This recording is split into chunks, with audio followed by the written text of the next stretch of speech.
The warning lights flashed red across the command center of Valorian Border Station 12. Sensor Officer Dren stared at his display screen with confusion written across his scaled face. A single ship had crossed into Imperial space, moving at steady speed toward the heart of the Valorian Empire. Commander Thex, we have an unauthorized vessel entering Sector 7, Dren called out, his voice tight with concern. Commander Thex moved to the sensor station, his massive frame towering over the seated officer. He looked at the readings and felt his blood run cold. The ship's signature was unmistakable. Human design, but that was impossible. Humanity had sealed their borders 30 years ago and never returned. Hail them, Thex ordered. Demand identification and purpose. The communications officer tried multiple frequencies. Nothing. The human ship continued forward, ignoring every attempt at contact. It moved with purpose as if it knew exactly where it was going. Send the readings to Fleet Admiral Kessex immediately, Thex said. This is above our authority. 2 hours later, aboard the massive orbital fortress called Empire's Fist, Fleet Admiral Kessex reviewed the same sensor data. He was an old warrior, with scars from a dozen campaigns marking his thick hide. He had commanded fleets that conquered entire star systems. One small ship did not concern him. They must be lost, said Captain Vornis, his second in command. Or perhaps it is a navigation error. Humans were never strong warriors. Kessex nodded slowly. Send 3 battlecruisers to intercept. The Ravager, the Fist of Glory, and the Thunderhead.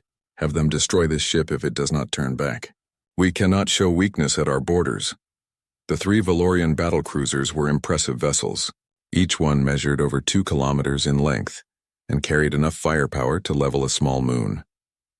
Their crews were veterans confident in their superiority. When they surrounded the human ship 3 days later, they expected quick surrender. Captain Vorl of the Ravager studied the human vessel through his view screen. It was sleek and dark with strange angles that seemed to absorb light rather than reflect it. The ship was perhaps half the size of his battlecruiser, but something about it made him uncomfortable. Human vessel, you have violated Imperial space, Vorl transmitted. Power down your engines and prepare to be boarded. Resistance will result in your destruction. Silence. They mock us with their silence, growled Vorl. All ships weapons range. Target their engines. Fire on my command. The 3 battlecruisers moved into position, forming a triangle around the human ship. Their massive plasma cannons charged with crackling energy. The human vessel did not raise shields. It did not take evasive action. It simply continued on its course as if the Valorian warships did not exist. Fire, Vorl commanded. Brilliant beams of superheated plasma lanced across space from all 3 ships. The weapons struck the human vessel dead center. Vorl expected to see hull breaches, atmosphere venting, perhaps an explosion. Instead, the plasma simply disappeared against the dark hull. No damage. No effect whatsoever. Impossible, breathed Vorl. What kind of armor? The human ship moved. It did not turn dramatically or accelerate hard. It simply adjusted position slightly, bringing what appeared to be 3 small weapons to bear. They were tiny compared to the massive Valorian plasma cannons, almost insignificant. 3 points of white light appeared. That was all. Just 3 small flashes. The Thunderhead exploded first. Its reactor core breached, sending a shockwave that scattered debris for hundreds of kilometers. The Fist of Glory lasted 2 seconds longer before something punched through its command deck and out the other side, detonating every power system simultaneously. The Ravager's shields held for almost 5 seconds before collapsing. Vorl had just enough time to scream before his ship tore itself apart. The human vessel continued forward without slowing. Behind it, 3 expanding clouds of wreckage marked what had been the pride of the Valorian border fleet. When news reached Fleet Admiral Kessex, he refused to believe it at first. 3 battlecruisers destroyed in seconds, by 1 small ship. The sensor recordings had to be wrong, but deep scans confirmed the truth. The wreckage was real. The human ship was real, and it was still coming. Kessex called an emergency meeting of his senior staff. 20 officers crowded into the strategic command room, all talking at once. Fear was spreading through the fleet faster than official reports. "We need to understand what we are facing," said Intelligence Officer Merricks, a thin female with sharp eyes. "I have been searching the archives for information about human military capability. Most files from 30 years ago have been classified or deleted. But what I found is disturbing." She activated a holographic display. Images of old human ships appeared, smaller and less advanced than current Valorian vessels. This is what we knew about humanity 3 decades ago. They were peaceful traders, explorers. They had small defensive fleets. Then suddenly they closed their borders and all contact ceased. Why would they do that? Asked Captain Vornis. I do not know. The records are incomplete. But I found one report fragment that mentioned something called adaptive warfare. Humans apparently have a cultural trait where they learn from every defeat and return stronger. Much stronger. Keswick felt a chill run down his spine. You think they spent 30 years preparing? But for what? No one had an answer. The human ship continued deeper into Imperial space. It passed through the Torrens Nebula, a region filled with automated defense platforms. 20 weapons platforms opened fire simultaneously, using overlapping fields of fire that no ship should survive. The human vessel accelerated through the barrage. Missiles exploded harmlessly against its hull. Energy beams scattered off some kind of field that bent space itself. In response, the ship released what looked like small drones. The drones moved faster than anything the Valorians had ever seen. They struck each defense platform with precision, and strange purple energy rippled outward from each impact. The platforms did not explode. They simply stopped existing, as if they had been erased from reality itself. Commander Thex watched the recordings from Border Station 12. His hand shook slightly. What kind of weapons are those? We do not know, replied Merrickx, who had joined him to study the data. Our scientists have never seen technology that manipulates reality like that. It is beyond our understanding. How long until it reaches the core worlds? At current speed, 72 hours. And Admiral Keswick is assembling the Grand Fleet to stop it. Thex looked at the small, dark ship on his screen. It moved through space like a knife through water, unstoppable and inevitable. Somewhere deep in his warrior's heart, he knew the truth that none of his superiors wanted to admit. This was not an invasion. This was not a scouting mission. This single ship was a message. And the Valorian Empire was about to learn what happens when you forget about humanity. The human vessel continued forward, silent and terrible, leaving nothing but wreckage and fear in its wake. Across the Empire, civilians began hearing whispers of the unstoppable human ship. Some called it a ghost. Others called it vengeance. But everyone agreed on one thing. The Empire had awakened something that should have remained sleeping. And now it was coming for them all. Fleet Admiral Keswick stood on the bridge of his flagship, the Emperor's Wrath, and felt something he had not experienced in 40 years of military service. Doubt. Around him, his command staff worked with nervous energy, coordinating the largest fleet assembly in recent Imperial history. 20 warships had gathered in the Torrens Nebula system. 5 dreadnoughts, each carrying enough firepower to conquer a planet. 10 heavy cruisers with advanced targeting systems. 5 support vessels with electronic warfare capabilities. It was a force that had never known defeat. Yet the crews whispered among themselves, sharing stories of the 3 battle cruisers that had died in seconds. Admiral, all ships report ready, Captain Vornis announced. His voice was steady, but Keswick noticed how his second-in-command's hands gripped the rail in front of him. Good. Deploy the fleet in a sphere formation. I want overlapping fire coverage from every angle. When that human ship arrives, it will face attacks from all directions simultaneously. Nothing can survive that. The fleet moved into position.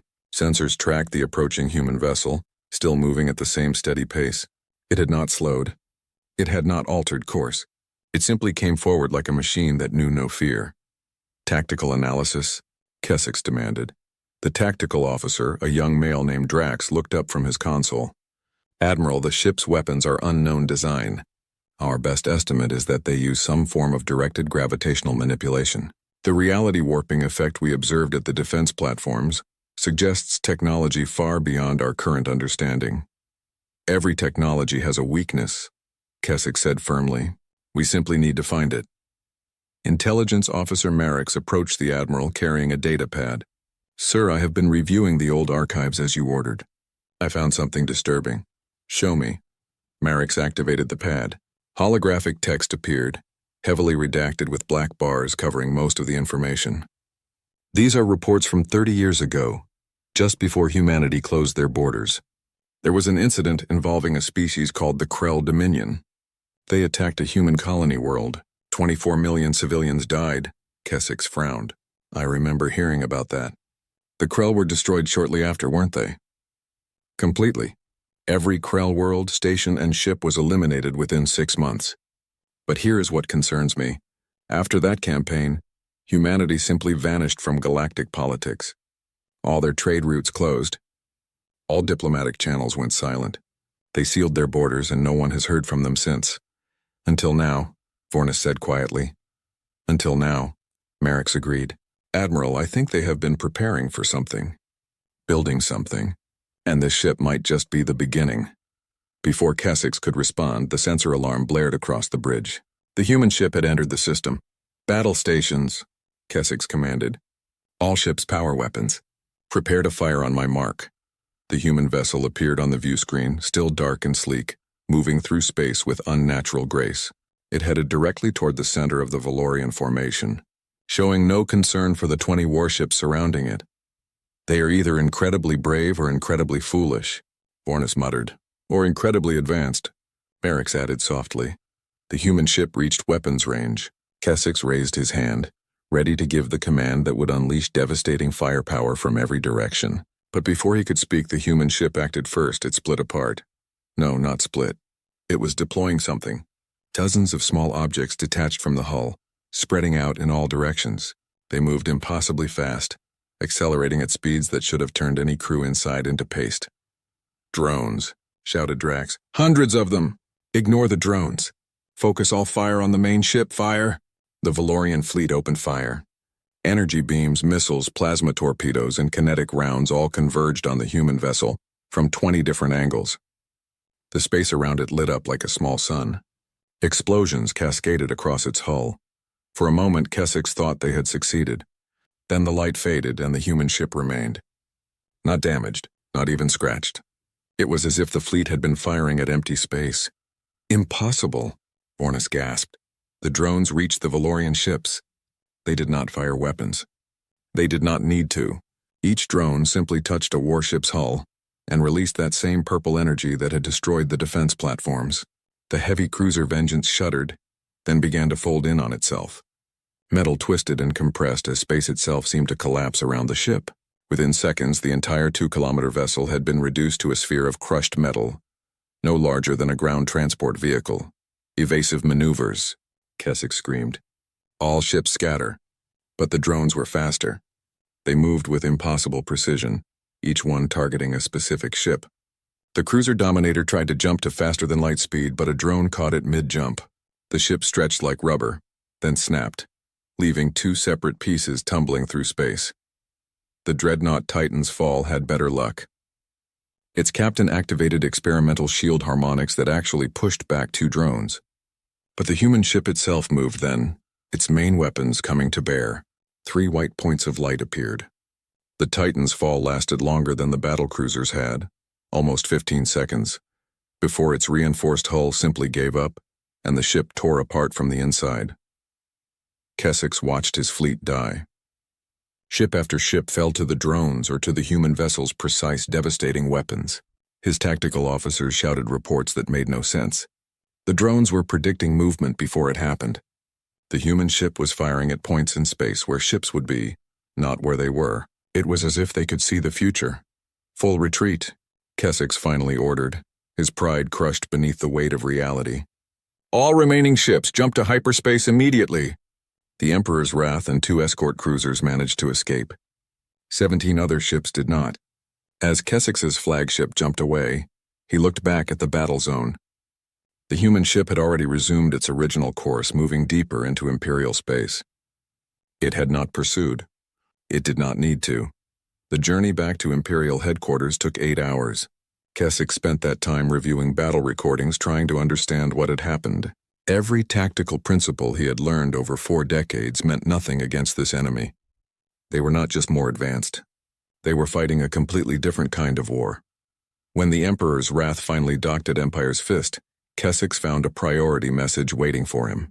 The Imperial High Council demanded his immediate presence. He cleaned his uniform, straightened his medals, and tried to prepare for the difficult conversation ahead. But how could he explain to the Council that the Empire's greatest fleet had been destroyed by a single ship? How could he make them understand that this was not about military tactics or superior numbers? The humans had demonstrated something far more terrifying than powerful weapons. They had shown patience. They had spent 30 years preparing. They had built technology that treated the Empire's best warships like training targets. And they had done it all in silence, without warning, without mercy. As Keswick walked through the corridors toward the council chambers, he heard the whispers of other officers and staff members. Word of the defeat had already spread. Fear was replacing confidence throughout the military command structure. One young officer, barely old enough to have earned his uniform, stopped Keswick in the hallway. "Admiral, is it true? About the human ship?" Keswick looked at the young officer's hopeful face, wanting to reassure him, wanting to say that everything would be fine. But he had seen too much to lie. "Yes," Keswick said quietly, "it is true, and it is still coming." The young officer's face went pale. Keswick continued walking, leaving the officer standing alone in the corridor. Ahead, the council chambers waited. Behind, across the vastness of space, a dark human ship continued its silent advance toward the heart of the Empire. And somewhere aboard that ship, someone had decided that the Valorian Empire needed to answer for something. Keswick did not know what, but he was beginning to fear that he would find out very soon. The Imperial High Council chamber was a massive room designed to inspire fear and respect. Tall columns of dark stone reached toward a domed ceiling, painted with scenes of Valorian victories. At the center sat Empress Talindra on her throne, carved from a single piece of crystal that had taken 100 years to shape. Around her, 12 council members occupied their seats, each representing a different sector of the Empire. Today, the magnificent room felt like a tomb.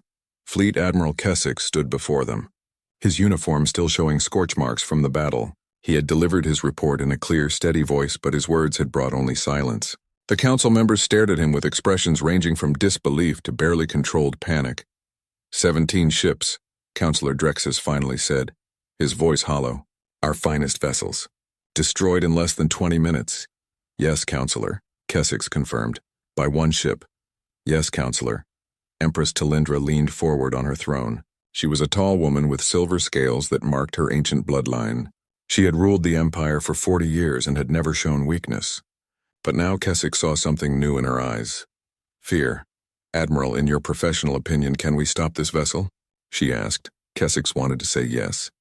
He wanted to assure his Empress that the Empire's military could handle any threat. But he had seen what the human ship could do. He had watched it tear through his fleet like it was made of paper. "I do not know, Your Majesty. The technology they possess is beyond our understanding. Their weapons ignore our shields. Their drones move faster than our targeting systems can track, and they seem to predict our actions before we make them." "That is impossible," snapped Councillor Vexus, the Minister of War. "No species can predict the future." "Then you explain how they fired at empty space and my ships jumped directly into their weapons fire." Keswick shot back, his composure cracking. "You explain how their drones reached my vessels before my sensors detected them moving. I do not care if you call it prediction or magic or divine intervention. The result is the same. We cannot fight them." The council erupted into argument. Voices rose, accusations flew. Some blamed Keswick for poor tactics. Others demanded more ships be sent. A few suggested abandoning the border worlds and concentrating all defenses around the capital. The chamber descended into chaos. "Enough!" Empress Talindra's voice cut through the noise like a blade. The council fell silent. "Fighting among ourselves accomplishes nothing. We need information. We need to understand why this is happening." A small voice spoke from the back of the chamber. "Your Majesty, if I may." Everyone turned. A young Valorian male stood nervously at the entrance. He wore the simple uniform of a junior intelligence analyst. Keswick recognized him as Vecris, one of Merrick's research team. "You dare interrupt the High Council?" Councillor Drexus demanded. "Let him speak," Talindra said. "At this point I will listen to anyone who might have answers." Vecris walked forward, clutching a data pad. His hands shook slightly. "Your Majesty, I have been researching human history as Intelligence Officer Merrick's ordered. I believe I have found something important." He activated a holographic display. Images appeared in the air above the council table. 30 years ago, humanity was attacked by the Krell Dominion. A colony world called New Terra was destroyed. 24 million humans died. We know this already, Vexus said impatiently. Yes, sir, but what we did not know is how the Krell found that colony. New Terra was in deep space far from any major trade routes. The Krell had no reason to be in that region, yet they appeared with a full invasion fleet and attacked without warning. Vecris touched the data pad, and more information appeared. The Krell were completely destroyed 6 months later. Every world, every ship, every station. Humanity erased them from existence. Then humanity closed their borders and went silent. What is your point? Talindra asked, though Kessex thought he saw understanding dawning in her eyes. Your Majesty, the Krell could not have found New Terra on their own. Someone had to give them the location. Someone sold humanity's colony coordinates to their enemies. The chamber went deathly quiet. That is a serious accusation, Counselor Drexus said carefully. Do you have proof? Vecris hesitated. Not exactly, sir.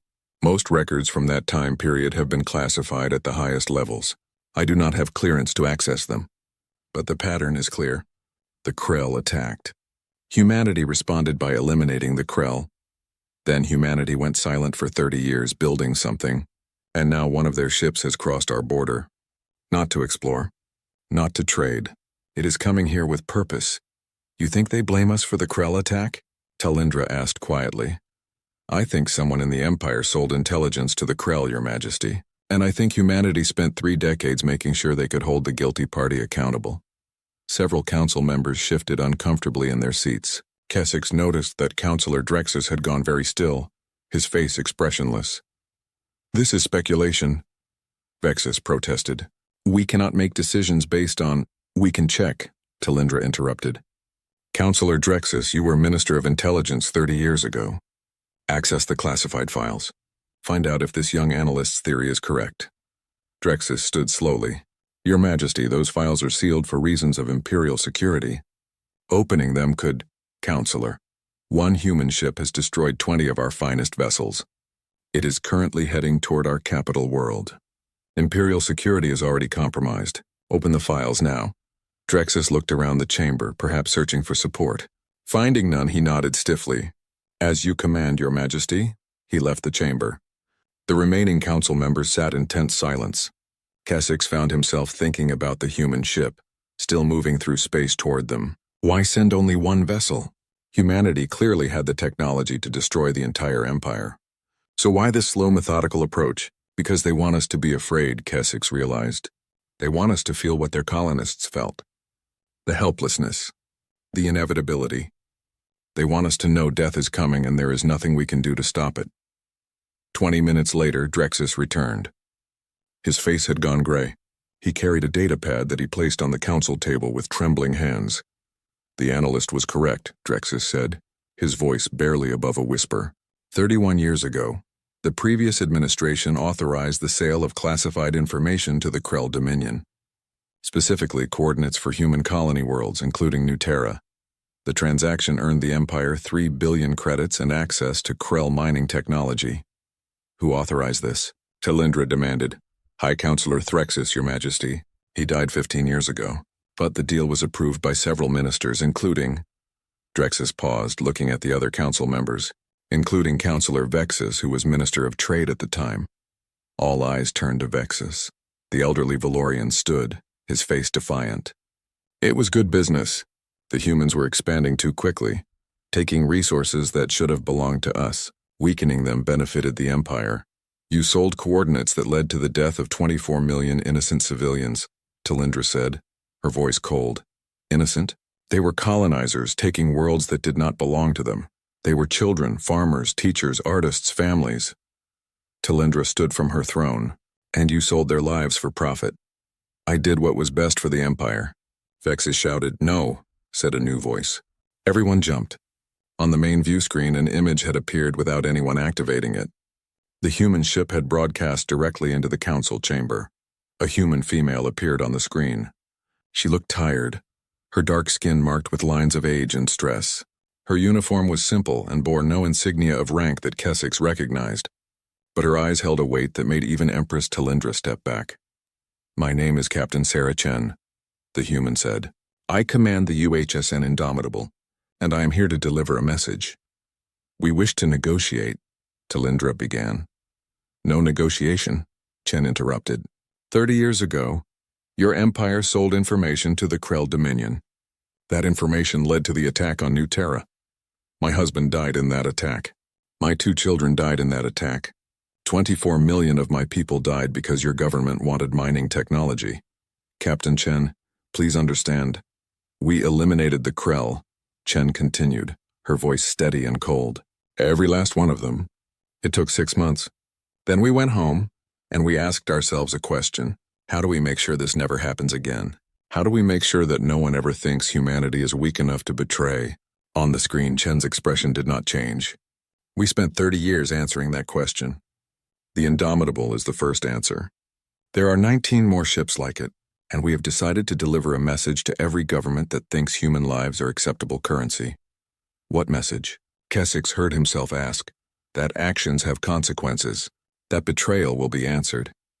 That humanity remembers. Chen looked directly at the camera. 1 of our ships for each of your core worlds. We arrive in 3 days. Prepare however you wish. The transmission ended. The council chamber erupted in panic. Council members shouted, some calling for surrender, others for mobilizing every ship in the Empire. Vexus tried to leave, but guards blocked his exit. Empress Talindra stood frozen, staring at the empty view screen. Kesix thought about Chen's tired eyes, about the 19 other ships waiting somewhere in the imperial capital world of Valoria Prime, descended into chaos within hours of Captain Chen's transmission.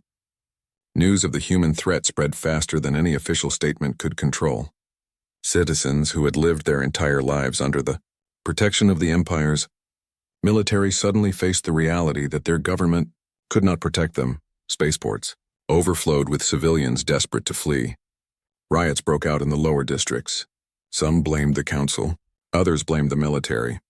Many simply panicked, unsure what to do when facing an enemy that could not be defeated. In the council chamber, Empress Talindra had ordered an emergency session. This time, armed guards surrounded the room. Councillor Vexus sat in restraints, his defiant expression replaced by fear. Several other council members had been detained after Vecris uncovered their involvement in the Krell deal. How many knew? Talindra demanded, pacing in front of her throne. How many of you sold humanity's children for profit and said nothing? Intelligence Officer Merrick stood at the main console, displaying document after document on the holographic screen. 7 current council members approved or knew about the transaction, Your Majesty. Another 12 high-ranking military and civilian officials had knowledge. All have been identified. Arrest them all, Talindra ordered. Bring them here. I want them to face what they have done. Kesix watched his empress with growing respect. She had not been part of the previous administration. She had inherited this crime without knowing it existed. Yet she was taking responsibility, making hard decisions while her government crumbled around her. Your Majesty, Councillor Drexus said carefully, perhaps we should focus on defense rather than blame. The human ship will arrive in less than 3 days. Defense? Talindra laughed bitterly. Admiral Kesix destroyed my illusions of military superiority. We cannot fight this threat. So what do you suggest, Drexus? Should we beg? Should we offer reparations? Tell me, what is the appropriate payment for 24 million lives? Drexus had no answer. Young analyst Vecris approached the Empress hesitantly. Your Majesty, if I may speak. At this point, Vecris, you have earned the right to speak whenever you wish. Thank you, Your Majesty. I have been studying humanity's history, their culture. They value something they call justice. Not revenge. Justice. There is a difference. Explain, Talindra said, stopping her pacing. Revenge is about causing pain. Justice is about balance, about making things right. The humans spent 30 years building their fleet, yes, but they only sent 1 ship. If they wanted pure destruction, all 20 vessels would have arrived at once. Instead, Captain Chen gave us 3 days. She wants something from us. What? Kesix asked. What could we possibly give them that they could not simply take? Accountability, Vecris said simply. They want us to face what we did, to acknowledge it, to make it right somehow. You cannot make murder right, Drexus muttered. No, Vecris agreed, but you can ensure it never happens again. You can change. Talindra stood very still, thinking. Finally, she turned to Kesix. Admiral, what is your honest assessment? If I tried to reach the Indomitable, could I get close enough to speak with Captain Chen? Your Majesty, that is suicide. You saw what happened to my fleet. That is not what I asked. Could I reach the ship? Keswick considered. The Indomitable has not fired on unarmed vessels. It destroys military targets but ignores civilian ships. If you approached in a small shuttle, broadcasting peaceful intent, possibly, then that is what I will do. The council erupted in protests. Even Keswick felt compelled to object. Your Majesty, you cannot. I can and I will. Talindra interrupted, her voice hard. My predecessor's government committed this crime. I inherited the empire built on that crime. If someone must face humanity's judgment, it should be me. Let me go instead, Keswick offered. I am expendable. You are the Empire. No, Admiral. The Empire is 20 billion citizens on 50 worlds. The Empire is children who had no part in this crime. I am just one person wearing a crown. And right now, wearing this crown means taking responsibility. She turned to her personal guard. Prepare my shuttle. I leave within the hour. Your Majesty, Bekris said quietly, if I may suggest, take the records with you. All of them. Show Captain Chen that you are not hiding anything. Show her that you want the truth to be known. Talindra nodded. Good thinking. Merrick's compile everything related to the Krell transaction. Every name, every transaction, every communication. I want complete transparency. As Merrick's worked, Keswick approached the Empress. Your Majesty, what will you say to them? Talindra smiled sadly. I will tell them the truth. That my government betrayed them. That I am sorry. That I want justice, not war. And then I will accept whatever judgment they deliver. They may kill you. Then I will die knowing I did the right thing. Better that than living as the ruler of an empire built on cowardice and greed. 2 hours later, Empress Talindra's personal shuttle detached from the royal station. The small craft was unarmed, unshielded, and transmitted her identity on all frequencies. She piloted it herself, having dismissed her guards and advisors. Only she would face what came next. The Indomitable had entered the Valorian home system 4 hours ahead of schedule. It had destroyed 3 more automated defense platforms without slowing. Now it held position just beyond the orbital range of Valoria Prime's largest moon, a dark shape against the stars. Talindra broadcast as she approached. Captain Chen, this is Empress Talindra of the Valorian Empire. I come unarmed and alone. I request permission to speak with you. I have information about the Krell transaction. I want to discuss terms. Silence. The shuttle continued forward. Talindra's hands were steady on the controls, but her heart pounded. This close, she could see the Indomitable clearly. It was beautiful in a terrible way, all smooth curves and dark metal that seemed to drink in starlight. Strange energy flickered across its surface like lightning trapped under glass.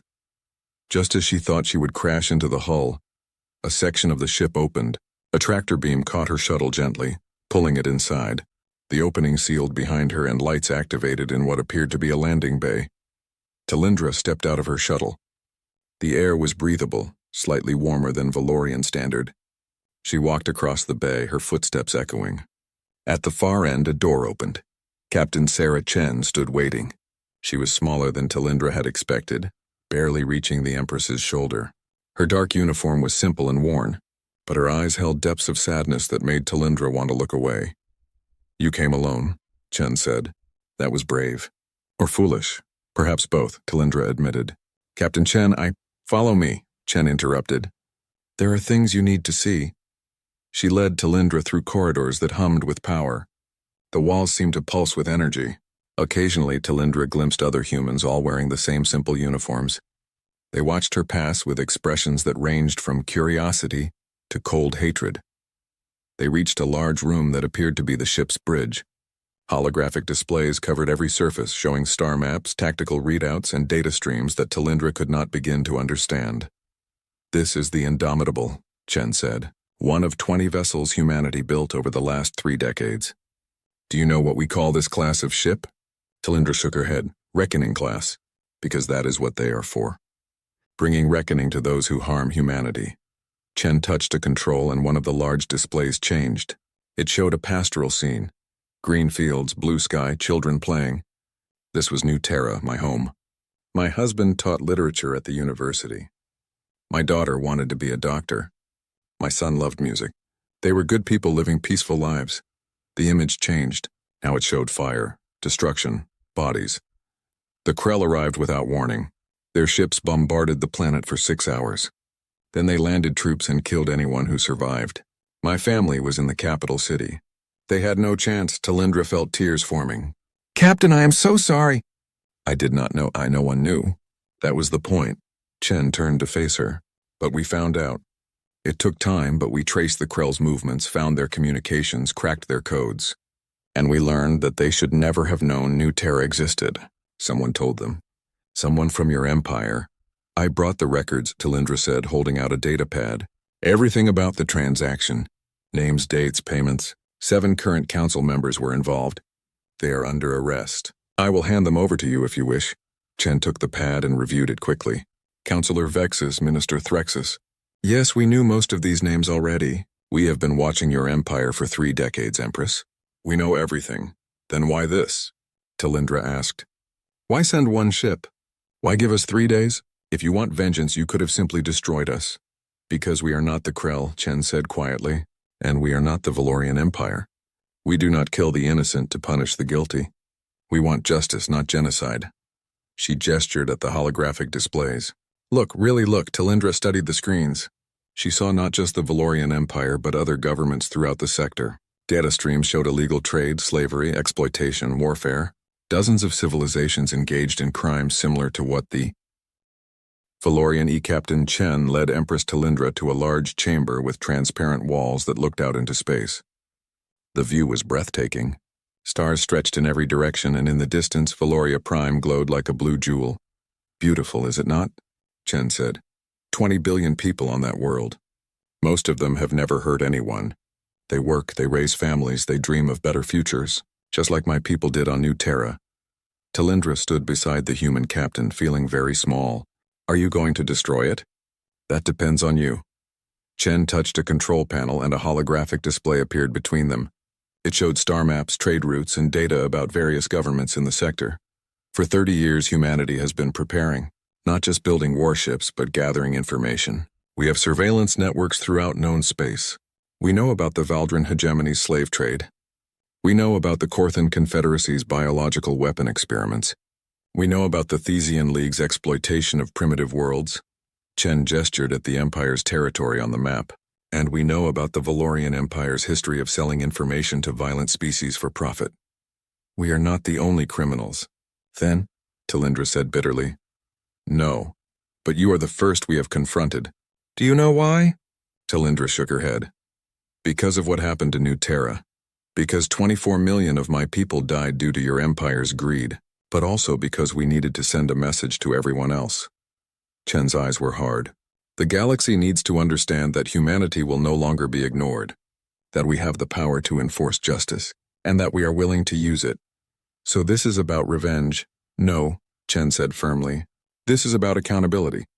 There is a difference, Empress. Revenge would be destroying your capital world, killing your people the way mine were killed. But that would make us no better than you, no better than the Krell. She changed the display, showing images of the 19 other Reckoning-class ships. They floated in space at various locations, dark and deadly. These vessels are positioned near major governments throughout the sector. They are watching, waiting. If we give the command, they will act. But we have not given that command. Why not? Talindra asked. Because we wanted to see what you would do, how your empire would respond when faced with judgment. Would you fight to the end? Would you surrender? Would you try to hide your crimes? Chen looked at Talindra directly. Or would someone step forward and take responsibility? Talindra felt the weight of those words. You were testing us, testing everyone. The Valdran slavers shot at our ship immediately, and have been trying to negotiate with bribes. The Korthans claimed they had done nothing wrong and blamed their actions on previous governments. The Thesian, Chen smiled without humor. The Thesians asked to buy our weapons technology. What did you do to them? Nothing, yet. We are waiting to see how each government responds, giving them chances to make things right. Chen turned back to the view of Valoria Prime. You came to me, Empress. You brought evidence against your own council. You risked your life to talk. That matters. So you will spare us? That is not my decision alone, Chen said. She touched another control, and a new holographic image appeared. It showed thousands of faces, all human. These are the survivors of New Terra, People who were off-world when the Krell attacked. They lost family, friends, their entire home. They have been following the Indomitable's mission. They will vote on what happens next. Talindra stared at the faces. So many people, so much pain. They will want blood. They will want my empire destroyed. Perhaps. Or perhaps they will want something better. Chen gestured at the stars. Humanity learned something important from New Terra. We learned that relying on the goodwill of others is not enough. That the galaxy needs structure, rules, enforcement, not through conquest but through accountability. She changed the display again, showing a proposed framework. We want to establish a galactic council. A real one with actual authority. Representatives from every spacefaring species. An independent court to judge crimes against sentient life. And a peacekeeping force to enforce council decisions. You want to rule the galaxy, Talindra said. No, we want the galaxy to rule itself, but with oversight. With consequences for those who commit atrocities. Chen looked at her. Your empire can be part of that future, Empress. But only if you make real changes. What changes? Chen listed them on her fingers. First, every official who knew about or profited from the Krell deal must face justice. Public trials, not secret arrests. Second, the Valorian Empire must dissolve. Not through military conquest, but through transformation into a democratic federation. Your people deserve the right to choose their leaders, not inherit them. Third, full transparency. Open your archives, your communications, your government to independent inspection. That would destroy everything the Empire has built, Talindra protested. The Empire was built on crimes like the one that killed my family. Yes, it should be destroyed. But the people, the culture, the worlds themselves, those can survive. They can become something better. Talindra walked to the transparent wall and placed her hand against it. Below, her capital world turned slowly. She thought about the billions of people living their lives, unaware that their empress was negotiating for their survival. If I agree to these terms, she asked quietly, what happens to me? That depends. Do you plan to fight for power? Or are you willing to serve your people by stepping aside? Talindra laughed, but there was no humor in it. I never wanted to be empress. The crown was thrust upon me when my predecessor died. I have spent 40 years trying to rule justly, to repair the damage of previous administrations. But I never knew about this. Never knew that the foundation of my empire was built on mass murder. She turned to face Chen. If stepping aside saves my people, I will do it gladly. Chen studied her for a long moment. You mean that? I do. I will broadcast the truth to my people. I will hand over the guilty parties. I will dissolve the council and call for democratic elections. I will do whatever is necessary to prevent more death. Even though it will cost you everything. Even though. Talindra straightened her shoulders. My pride is not worth 20 billion lives. Do we have an agreement, Captain? Chen extended her hand in the human gesture of friendship. Talindra took it, feeling the strength in that small human hand. We have an agreement, Chen said. The Indomitable will hold position here for 1 week. During that time, you will make the necessary changes. If you succeed, we will recognize your new government and offer assistance in the transition. If you fail... She did not need to finish the sentence. I understand. May I return to my shuttle? Of course. But Empress, there is one more thing. Chen activated one final holographic display. It showed the faces of Chen's husband and children, smiling in a family portrait. Remember these faces. Remember why this happened, and make sure it never happens again. Talindra looked at the happy family that no longer existed. I will, Captain. I promise. The return journey to Valoria Prime took 3 hours. Talindra used that time to prepare her speech. When her shuttle docked at the Royal Station, she ignored her advisors and guards. She went directly to the main broadcast center and commandeered the equipment. Within minutes, her face appeared on every screen across the Valorian Empire. Citizens stopped what they were doing to listen. Council members watched from their cells. Admiral Kessex and his officers gathered around displays throughout the fleet. My people, Talindra began, I come to you with a burden of truth. 30 years ago, our government committed a terrible crime. She told them everything. About the Krell deal, about New Terra, about the 24 million humans who died because of Valorian greed. She named the guilty council members. She showed the evidence. She hid nothing. I cannot undo what was done, she continued, her voice steady despite the tears on her face. I cannot bring back the dead. but I can ensure that our empire never again profits from genocide. Effective immediately, I am dissolving the Valorian High Council. I am announcing free elections for a new democratic government, and I am stepping down from my position as Empress. The galaxy seemed to hold its breath. I have negotiated with Captain Chen of the human vessel Indomitable. She has agreed to spare our worlds if we make these changes, if we face our crimes honestly, if we transform from an empire into something better. Talindra looked directly into the camera. The choice is yours now, my people. Choose leaders who will serve you with honor. Build a government based on justice, not power. And remember the cost of forgetting that all sentient lives have value. She ended the transmission and sat back, exhausted. Within hours, the transformation began. Council members were brought to trial. Citizens organized voting systems. Democratic movements that had been suppressed for decades suddenly found their voice. It was messy. It was chaotic. But it was change. 5 years later, Captain Sarah Chen, now Admiral Chen, stood on the observation deck of the Indomitable. The ship patrolled the border between what had been the Valorian Empire and was now the Valorian Federation. Trade had resumed. Diplomatic relations had been established.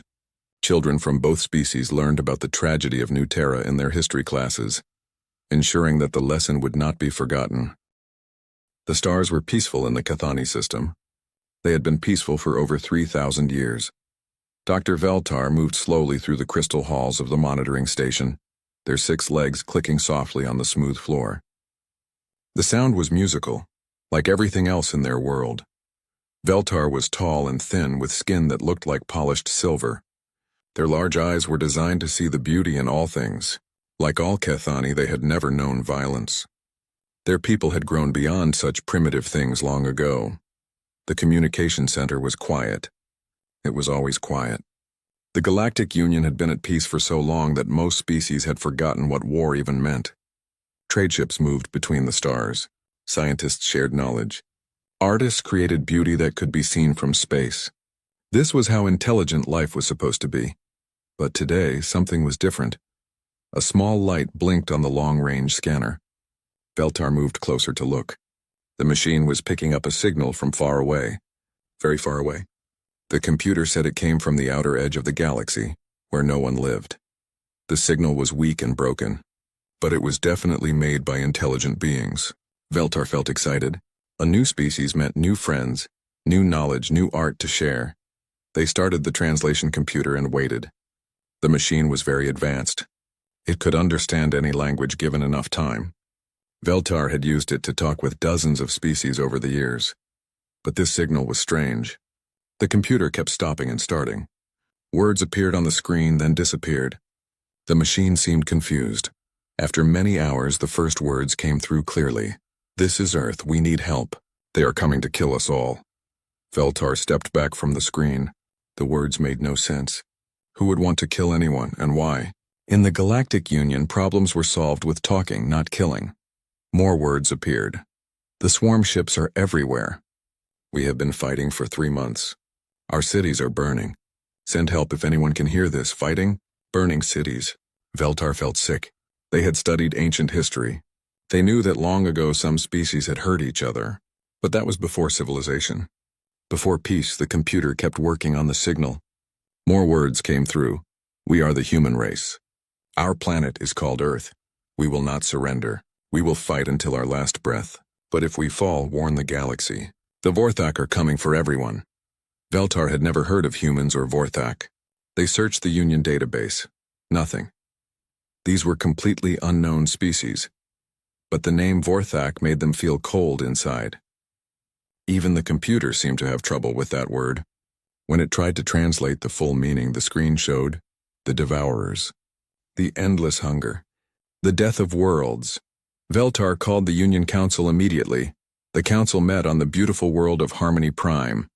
Representatives from 23 species gathered in the Great Crystal Dome. They were all peaceful people. Plant eaters, mostly.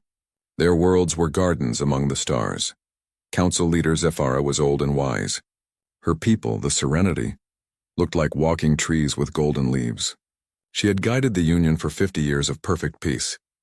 "This signal troubles me," she said after hearing Veltar's report.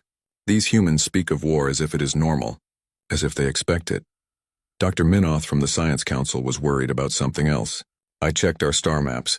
This Earth is in a region we marked as uninhabitable. The computer calls it a Class 12 death world. Gasps filled the council chamber. Everyone knew about death worlds. They were planets where everything tried to kill everything else. Poison air, deadly storms, monsters that ate each other. No intelligent life could exist on such worlds. Perhaps the computer made an error, suggested Zephyra. I checked 3 times, said Minoth. Earth has massive storms, poisonous gases in the air, temperature changes that would kill most of us, and gravity so strong it would crush our bones. Nothing should be able to live there, especially not intelligent beings. The council talked for hours. Some members wanted to ignore the signal. Others wanted to study it more. A few suggested sending a message back, but Earth was too far away. It would take months for any communication to reach them. Finally, Dr. Veltar spoke up. What if these humans know something we don't? What if living on a death world taught them how to survive things we cannot? If these Vorthak are real, if they really destroy worlds, then maybe we need to learn from people who know how to fight them. Fighting is primitive, said Council Member Kelana from the Beautiful Ones.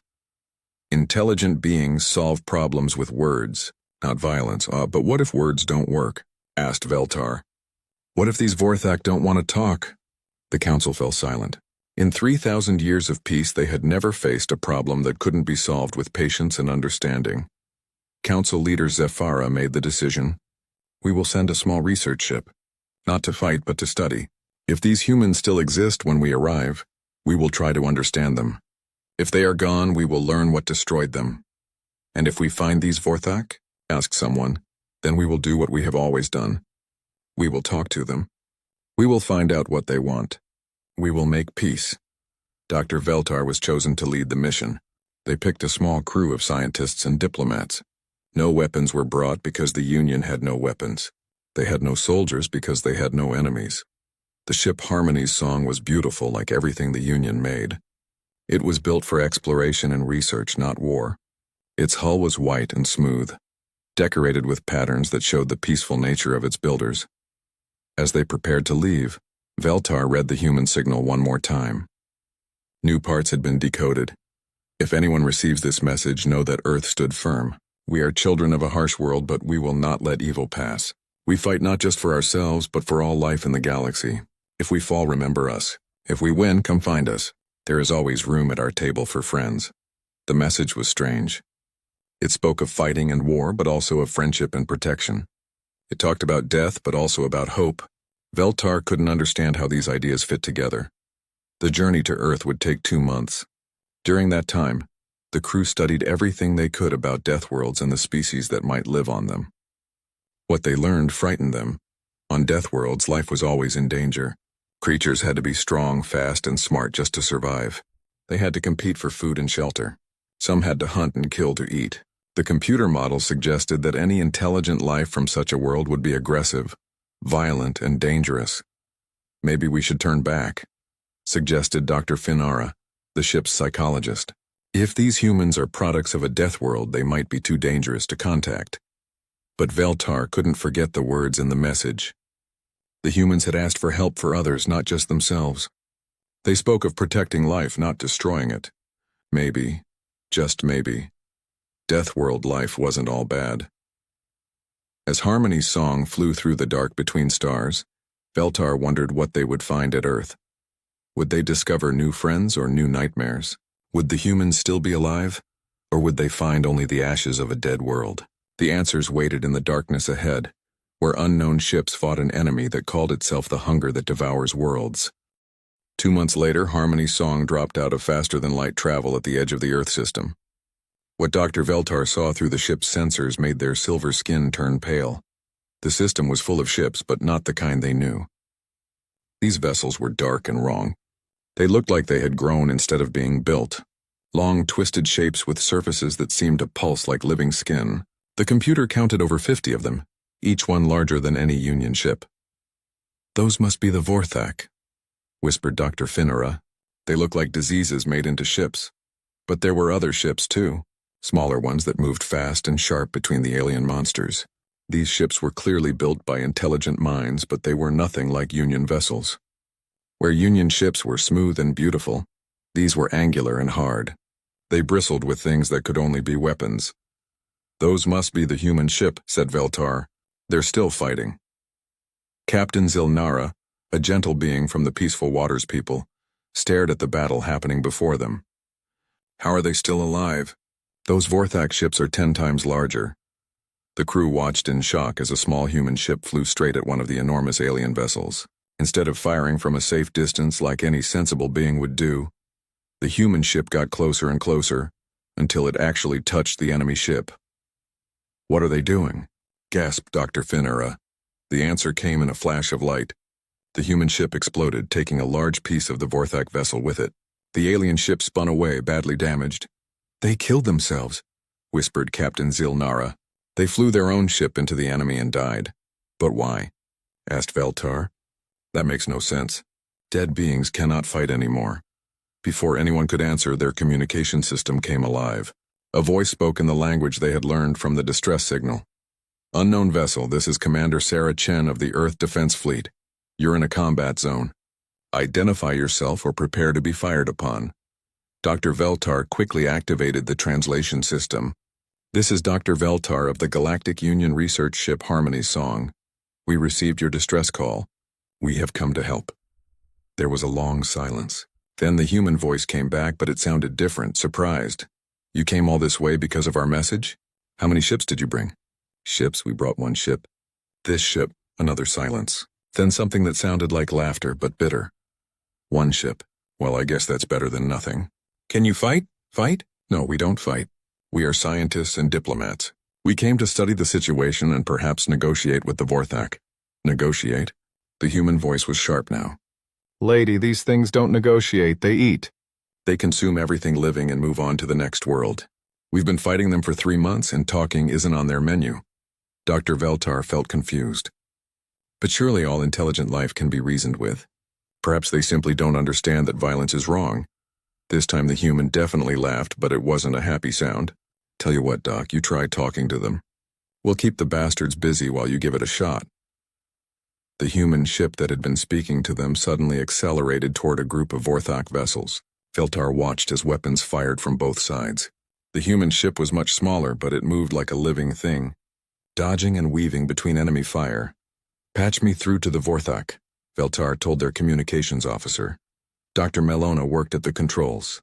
"I'm getting something, but it's not like any language I've ever heard. It's more like screaming." The sound that came through the speakers made everyone on the bridge feel sick. It wasn't words. It was hunger and hatred and endless want. When the translation computer tried to make sense of it, only a few concepts came through. Consume, devour, feed, grow, spread. "Turn it off," said Captain Zilnara, holding her head. "That's not communication. That's madness." "Commander Chen was right," said Veltar quietly. "These beings don't think like us. They can't be reasoned with." The human voice came back on the radio. "How did that go, Doc?" "Not well," Veltar admitted. "They don't seem interested in talking." "No kidding. Look, we need to get you out of here. This is about to get very hot and you don't look like you're built for combat." "Wait," said Veltar. "We want to understand. How are you fighting them? How are you still alive? You want the full tour? Fine, follow us but stay back, and try not to get eaten." The human ship led them to a larger vessel that was clearly a command ship. It was scarred and patched, showing signs of many battles. As Harmony Song docked with it, Veltar noticed that even the docking bay was different from anything they knew. Instead of the smooth, peaceful designs of Union ships, this place was built for efficiency and speed. Commander Sarah Chen met them at the airlock. She was smaller than Veltar had expected, but there was something about her that made the alien scientist step back. Her eyes were sharp and alert, constantly moving. Her body was tense, ready to move quickly. She looked like she expected danger at any moment. "Welcome to the Defiant," she said. "Sorry about the mess, but we've been a little busy." The ship was indeed messy by Union standards. The walls were covered with screens showing battle information. People moved quickly through the corridors carrying weapons and supplies. Everyone looked tired, but their eyes burned with something Veltar didn't recognize. "You've been fighting for 3 months?" asked Dr. Finara. 3 months, 2 weeks, and 4 days, said Chen, but who's counting? "How many of your people have died?" Chen's face went hard. "Too many. But we're still here and they're not taking Earth. She led them to a room where other humans were gathered around a large table covered with maps and charts. These humans all had the same look as Chen, tired but fierce. "This is my command staff," Chen said. "Colonel Martinez, our ground forces commander. Admiral Walsh, fleet operations. Dr. Patel, our science officer." Each human nodded at the aliens, but Veltar noticed that none of them fully relaxed. They kept watching the doors, listening to the sounds of the ship. They were ready for battle at any moment. "We need to understand," said Veltar. "How do you fight being so much larger than you?" Colonel Martinez spoke up. He was a big human with scars on his face. "We do what we've always done. We adapt. We use their size against them." "What do you mean?" Dr. Patel answered. She was smaller than the others, but her eyes were just as sharp. "The Vorthak are powerful, but they're not smart in the way we are. They think like a hive. They don't expect individual initiative. We board their ships," said Admiral Walsh. "We get inside and fight them in their own corridors. They don't know how to handle small, fast opponents who think for themselves." Veltar was horrified. "You go inside their ships? Where they can surround you?" "Where they can't use their big guns," corrected Chen. "Look, these things are used to overwhelming firepower in numbers. They've probably never faced anyone who was willing to get up close and personal. But that's so dangerous. You could die." The humans looked at each other. Then Chen spoke quietly. "Doc, we're going to die anyway if we don't stop them here. They'll eat our world, then move on to the next one, and the next one after that. If dying means other worlds stay safe, then that's a price we're willing to pay." This was the moment Veltar began to understand. These humans weren't just fighting for themselves. They were fighting for everyone. They were willing to die to protect people they had never met. "But there must be another way," said Dr. Finara. "Violence is never the answer." Colonel Martinez laughed, but it wasn't cruel. "Lady, sometimes violence is the only answer. When someone is trying to kill your family, you don't talk to them. You stop them." "Family?" asked Veltar. Chen gestured toward a screen showing Earth. The planet was beautiful, blue and green and white. 7 billion people down there. My daughter is one of them. She's 8 years old and she likes to draw pictures of flowers.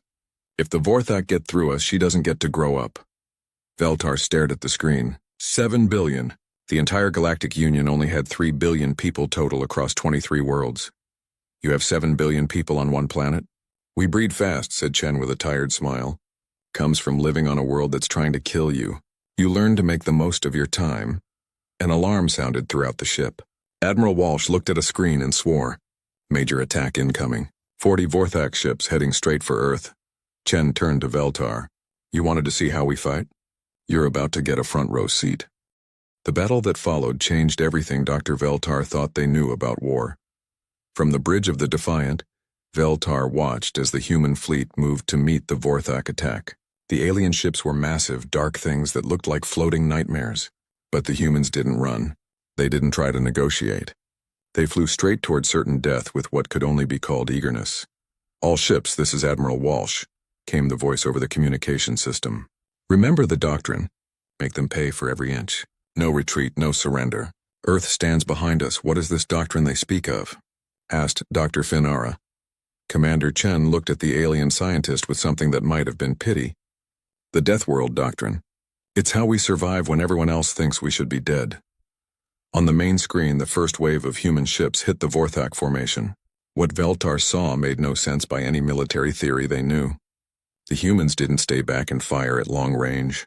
They flew directly into the enemy formation, weaving between the massive alien ships like tiny fish swimming around whales. "They're getting too close," gasped Captain Zilnara. "The Vorthak will destroy them." "Watch," said Chen quietly. A human ship called the Rampart flew directly under one of the largest Vorthak vessels. Instead of firing at the heavy armor on top, it aimed all its weapons at the soft belly of the alien ship.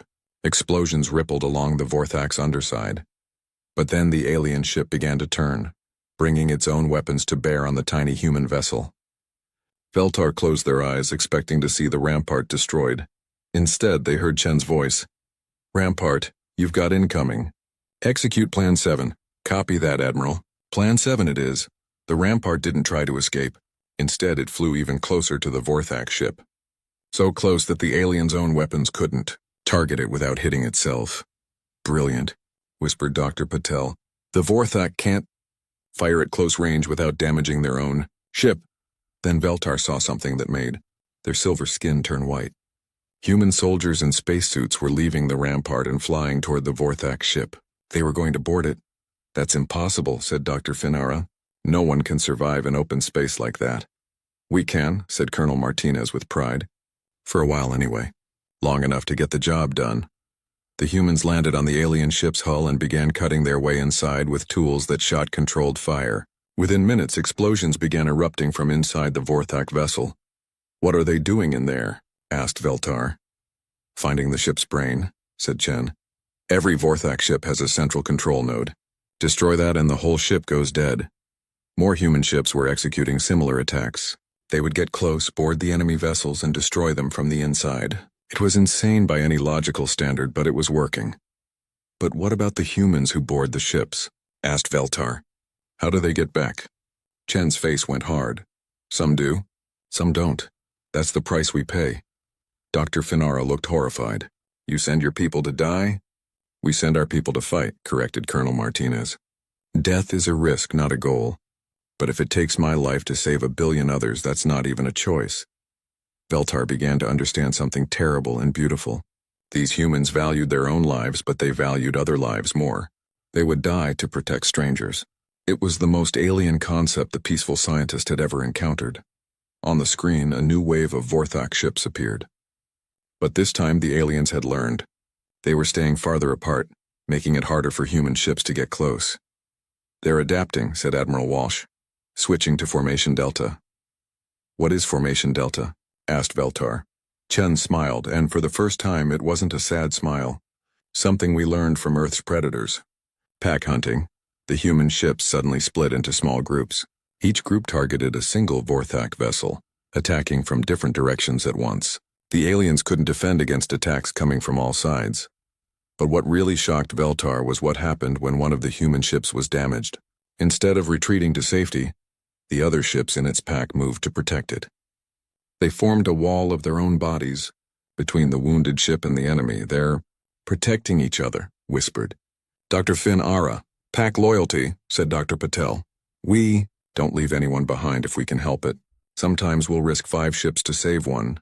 But that's not efficient, protested Veltar. You're risking many lives for few. Efficiency isn't everything, said Chen. Morale is. Trust is.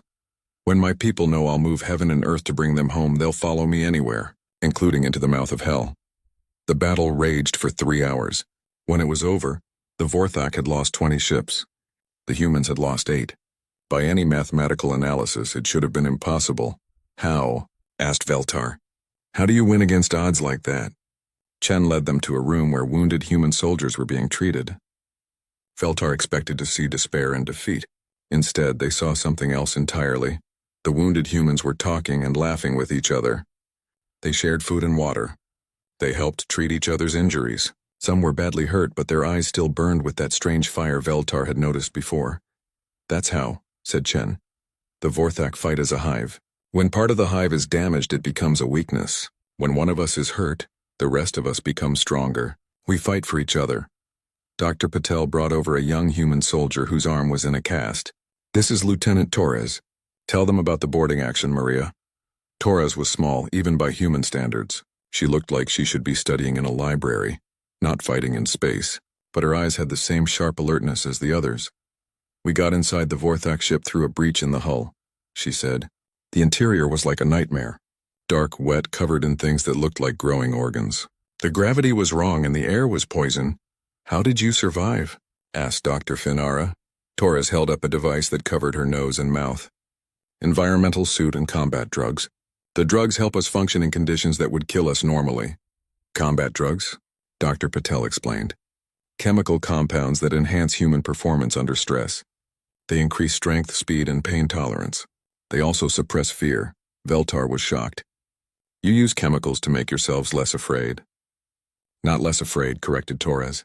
More functional while afraid. Fear is useful. It keeps you alive. But sometimes you need to act despite being afraid. What happened inside the alien ship? Torres's face went dark. We found their control room. But we also found something else. Holding cells full of creatures from other worlds. The Vorthak don't just kill. They capture specimens to study and experiment on. The aliens from Harmony's song felt sick. They take prisoners? Not prisoners, said Chen grimly. Food sources. Living food that they keep fresh until they're ready to consume it. This changed everything. Veltar had thought the Vorthak were simply aggressive. But this was worse. They were cruel. They caused suffering for its own sake. Now you understand why we fight the way we do, said Colonel Martinez. This isn't just war. It's extermination. They won't stop with Earth. They'll spread across the galaxy, consuming everything in their path. But your methods are so violent, protested Dr. Finara. Surely there must be a more peaceful way. Torres laughed bitterly. Lady, I used to be a teacher. I taught kindergarten kids how to read. I never wanted to hurt anyone. But when I saw what the Vorthak did to those prisoners... She trailed off, then continued quietly. Some things are worth fighting for. Some things are worth killing for. And some things need to be stopped, no matter the cost. Admiral Walsh's voice came over the ship's communication system. All hands, prepare for incoming transmission. We're getting a message from Earth. The main screen showed a man in a military uniform sitting in what looked like a bunker. Behind him, Veltar could see other humans working frantically at computers and communication devices. This is General Harrison, commanding Earth Defense Command. Admiral Walsh, how did we do? 20 Vorthak ships destroyed, sir. We lost 8 of our own. Acceptable losses. What about our guests? Chen stepped forward. The Union representatives are unharmed, sir. They've been observing our operations. General Harrison looked directly at the camera, and Veltar felt those sharp human eyes studying them across space. Dr. Veltar, I presume? I hope you've learned something useful today. We have learned much, General Harrison, but we still do not understand how you maintain morale when you suffer such losses. Harrison smiled, but it was the same sad smile Veltar had seen on other human faces. Doctor, let me show you something. The screen changed to show a view of Earth from space. The planet was beautiful, but Veltar could see the scars of war. Dark spots where cities had been attacked, smoke rising from damaged areas. But there were also lights. Millions and millions of lights showing where people still lived and hoped. 7 billion people, Doctor. My wife is down there somewhere, probably helping to treat wounded soldiers. My son is 13 and he's been volunteering to carry messages between shelters. Every person on this planet knows that if we fail, they die. Not just die, they get eaten alive by monsters from the dark. The general paused, then continued. You ask how we maintain morale? We remember what we're fighting for. We remember that every minute we hold them back is another minute for children to grow. 3 days after the battle, everything changed. Dr. Veltar was in the medical bay of the Defiant, watching human doctors treat wounded soldiers. The aliens were amazed by human medicine. Where Union healing focused on comfort and slow recovery, human medicine was designed for speed and function. They had soldiers back on duty within hours of being injured. Your medical technology is remarkable, said Dr. Finara to Dr. Sarah Kim, the ship's chief medical officer. We've had a lot of practice, Kim replied grimly. When you live on a world where everything tries to kill you, you get good at fixing damage quickly. That's when the alarm started screaming. Admiral Walsh's voice echoed through the ship. All hands to battle stations. Long-range sensors are picking up massive movement in deep space. This is not a drill. Commander Chen rushed into the medical bay, her face pale. Doc, you need to see this. All of you. They followed her to the main bridge where the command staff was gathered around a huge display screen. What Veltar saw made their silver skin turn white with fear. The screen showed a map of nearby space, with thousands of red dots moving toward Earth. The computer was counting them. 1,000, 2,000, 3,000 ships. The entire Vorthak fleet, whispered Dr. Patel. Every ship they have is coming here. How many? Asked Chen. Current count is 4,763 vessels, reported the sensor operator. Still counting. The bridge fell silent. The humans had fought bravely against 50 ships. They had won against 100 ships. But nearly 5,000? It was impossible. How long until they arrive? Asked Admiral Walsh. 18 hours at current speed. Colonel Martinez spoke quietly. We have maybe 200 ships left that can fight. Even if we could destroy 10 of theirs for every one of ours. He didn't finish the sentence. He didn't need to. The math was simple and horrible. Commander Chen looked at the screen for a long moment. Then she turned to her communication officer. Send a message to all Earth colonies. Emergency Protocol 7, all of them, ma'am. Every single one. It's time, Dr. Veltar didn't understand. What is Emergency Protocol 7? Chen looked at the alien scientist with something that might have been pity. You're about to find out what humans are really capable of when we stop holding back. The message went out on frequencies Veltar had never heard before. It was short and simple. This is Admiral Chen, Earth Defense Command. The enemy is coming in force. All colonies, all ships, all stations. Emergency Protocol 7 is now in effect. Come home. It's time to show these bastards what happens when you threaten Earth. For hours, nothing seemed to happen. The Vorthak fleet continued its approach. Human defenders prepared for a battle they couldn't win. Some ships began evacuating civilians from Earth's orbital stations. But Veltar noticed that the humans weren't acting like people facing certain death.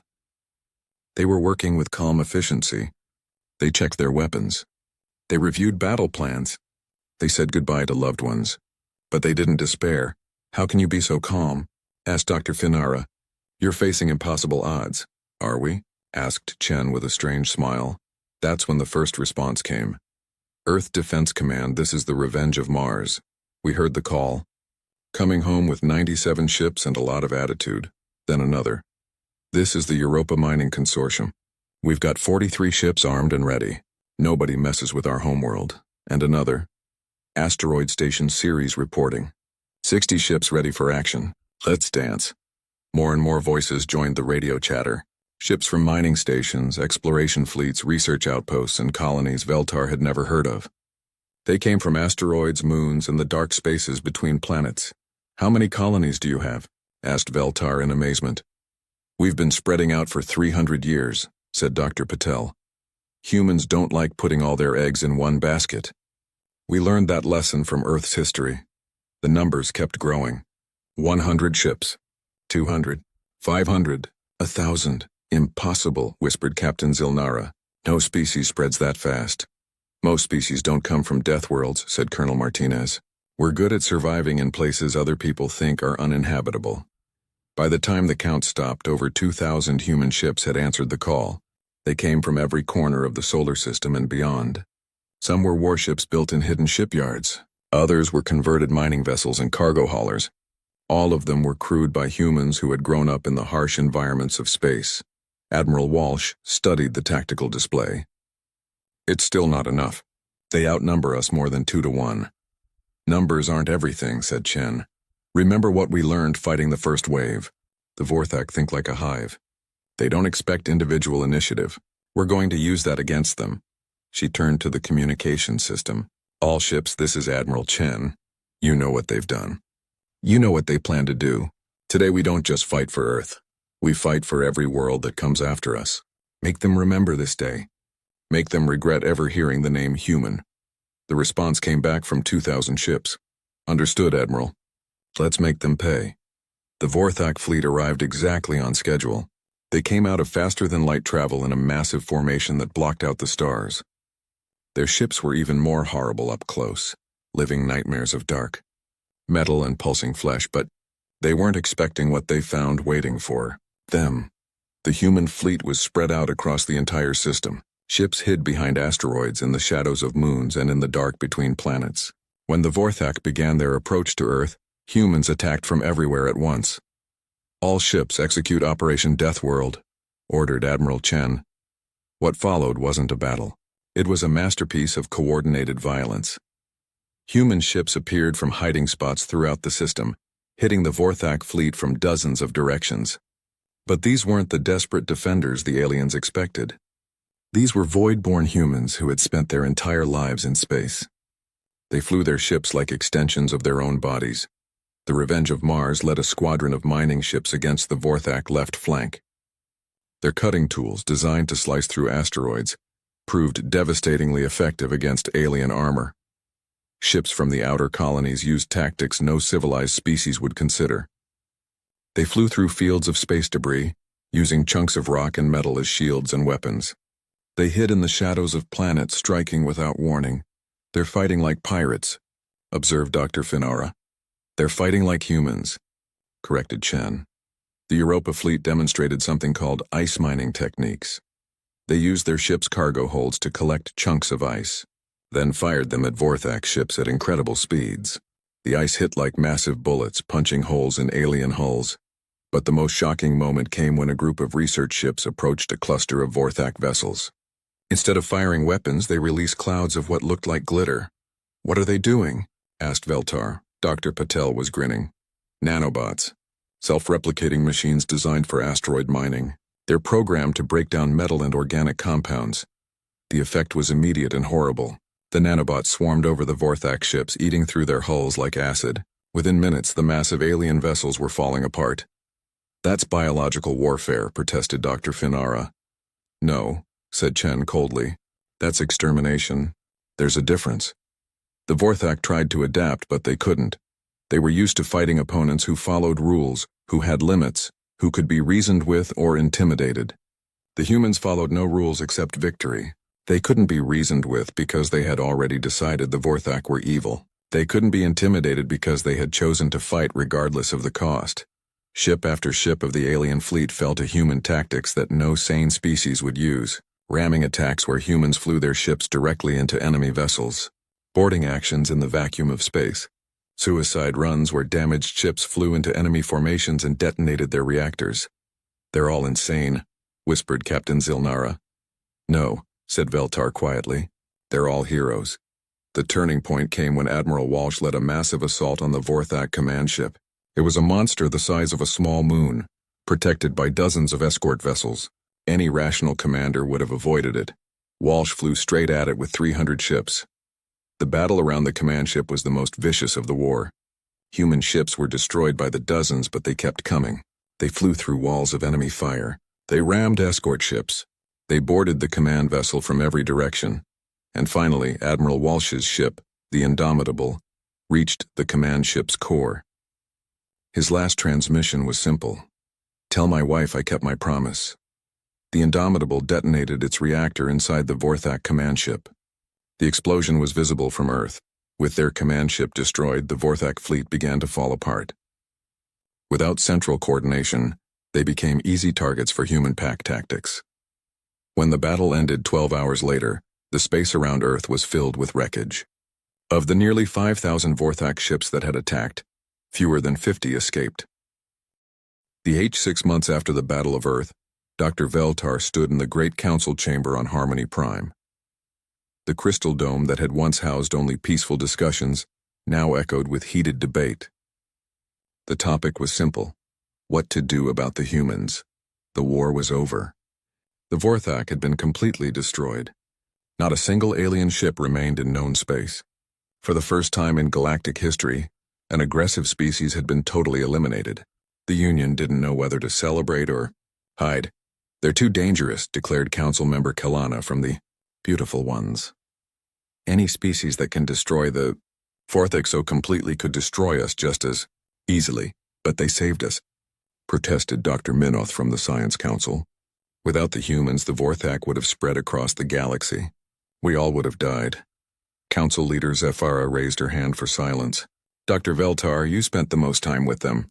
What is your assessment?" Veltar looked around the chamber at the representatives of 23 peaceful species. They were all afraid. The humans had shown them something they had forgotten existed: the power of controlled violence. "They are dangerous," Veltar said carefully, "but not to us. I watched them fight. I saw them die to protect strangers. I heard them speak of their children and their hopes for peace. They are not conquerors. They are protectors." "How can you be certain?" asked Kelana. "History shows that warrior species eventually turn on their neighbors." "Because I asked them," said Veltar. "Yesterday I received a communication from Commander Chen. The humans want to address the council." Gasps filled the chamber. No one had expected this. The humans had been silent since the battle, rebuilding their fleet and tending to their wounded. Most council members had hoped they would simply go away. "What do they want?" asked Zephyra, to make an offer. 3 days later, Commander Sarah Chen arrived at Harmony Prime with a small escort of human ships. The vessels were clean and polished, but Veltar could still see the scars of battle on their hulls. The humans were making a statement. They came in peace, but they remembered war. Chen looked different than she had during the fighting. She was still alert and strong, but the desperate edge was gone. She wore a formal uniform instead of battle gear. When she smiled, it reached her eyes. Dr. Veltar, she said as she stepped off her ship. Good to see you again. Thank you for arranging this meeting. The council is nervous about speaking with you. Chen laughed, but it was a warm sound now instead of bitter. I don't blame them. We probably looked pretty scary 6 months ago. You looked like demons from the old stories. Good, that's what we wanted the Vorthak to think. But today I hope we can look like something else. The council chamber had been modified for the human delegation. The atmosphere was adjusted for their breathing needs. The gravity was increased to match Earth normal. Even so, many council members looked uncomfortable as Chen and her team entered. Chen stood before the assembled representatives and bowed in the human manner. Honored Council, I am Commander Sarah Chen of Earth. I speak for all humanity when I say we are grateful for this opportunity. Council Leader Zephyra spoke carefully. Commander Chen, your species has demonstrated remarkable military capability. The Council wishes to understand your intentions regarding the Galactic Union. That's why I'm here, said Chen, to make you an offer, and to ask for something in return. What do you want from us? Asked Kelena suspiciously. Friendship, said Chen simply. Trade, cultural exchange, the chance to learn from your sciences and arts. We've spent so long fighting that we've forgotten how to build beautiful things. The council members looked confused.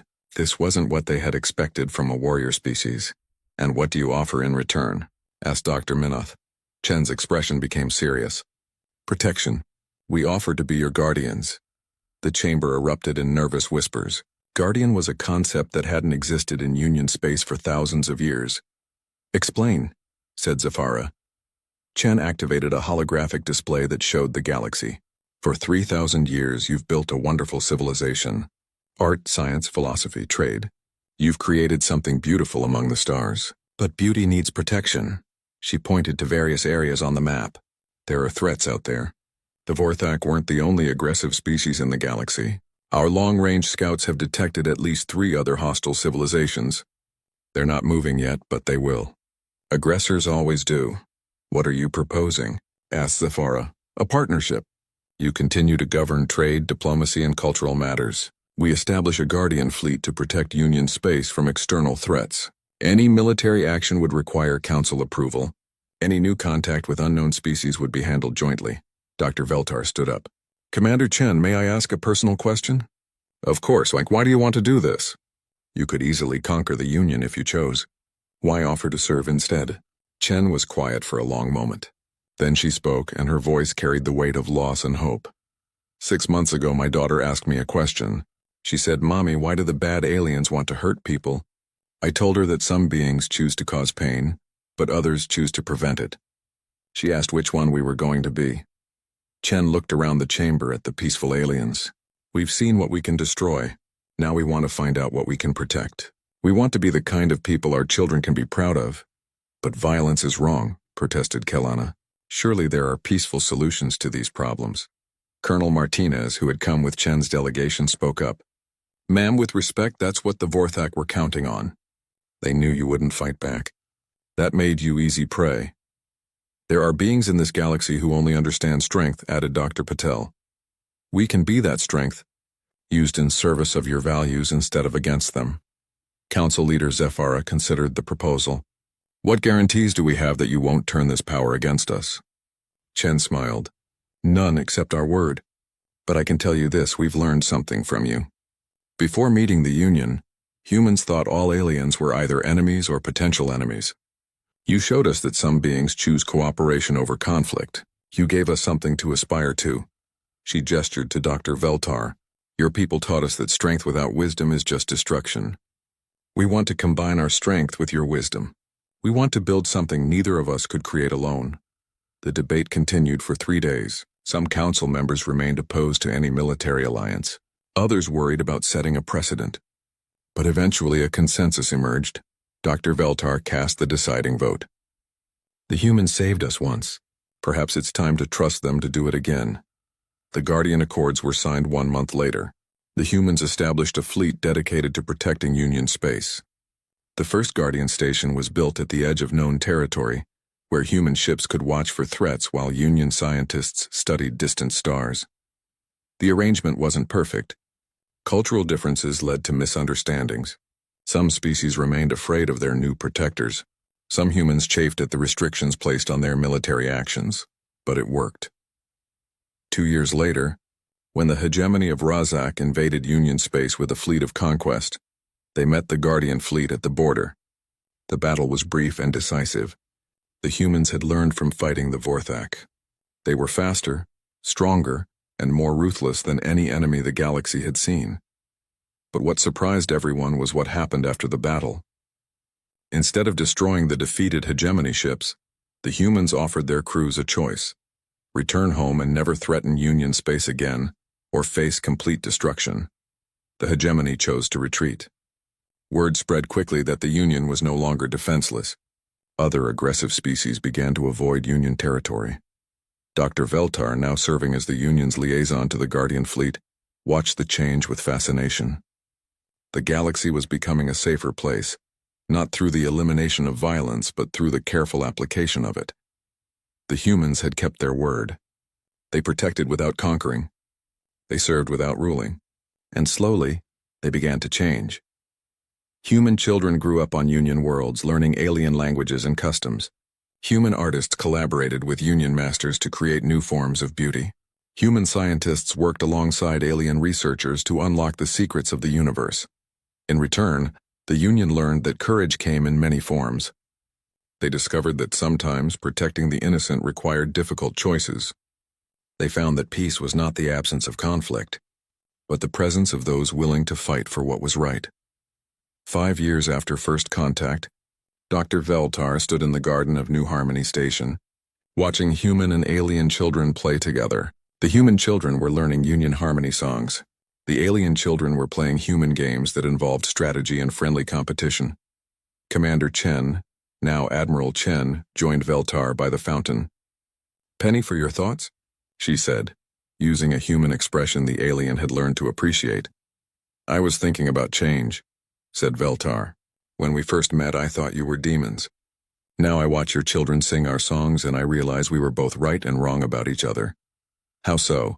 "You are capable of terrible violence, but you choose to use it in service of beauty and peace.